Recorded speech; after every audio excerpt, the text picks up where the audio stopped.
On today's episode of Getting Real with Goldie, I am going to do part 2 of what I was talking about last week, which is hypervigilance with corrections professionals. This might be a little bit longer than my usual one because I'm actually going to go through things and explain why I do that or why it's helpful. And the other thing too is to remember this is stuff that can be applicable to anybody. So it doesn't just have to be corrections professionals or first responders. This is helpful stuff for literally anybody. So the first thing that I'm going to say, right, is to get into transition mode and that end of shift reset. You don't go from 0 or 100 to 0, right? You just don't. You need a middle gear, and some of us don't have a middle gear. So best advice is to sit in your car for a couple minutes, do some tactical breathing or some breathing where it's like in 4, out 6 to 8 seconds, right? And do that for about 2 minutes. When you're sitting in your car, no phone, no talking, just kind of, right? That can help get your brain prepared for the transition from facility mode to home mode. The next thing that's helpful is the actual reversing hypervigilance and using some grounding skills. Now, grounding skills is one of those therapy words, bear with me. We can make it cool. We can make it cool, I promise you.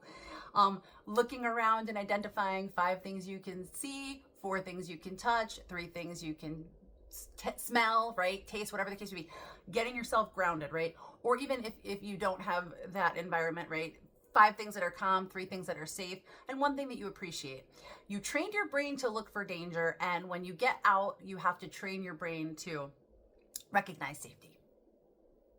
The next helpful tip is something that I literally drill into every single person that comes in my office because it works for me too, is exercise, right? Hypervigilance lives in the body, not just the mind. And so the best thing to do, or one of the helpful things to do, not the best always, right, is to exercise, right? Go lift weights, go for a fast walk, even doing push-ups in your living room. I don't care what it is.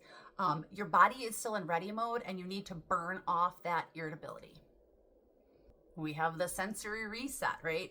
Taking a hot shower after shift, taking a cold shower after shift, putting water on your face, changing your clothes immediately. This signals to your brain that there's an environmental change. I remember there were people that when I worked with, they used to basically strip down to their skivvies in the parking lot and change their clothes because they were not going home in that uniform, right? Anything you can do to kind of get your brain there, that guy was ahead of his time.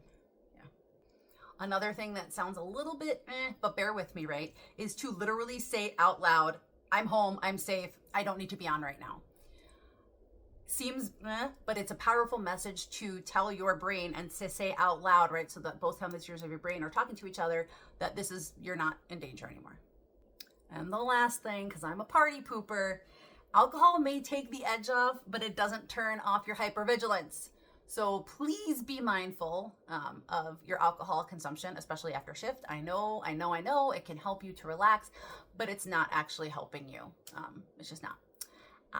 If this doesn't suck, please share it, even though it was longer than my usual ones, and you can say it was a good talk.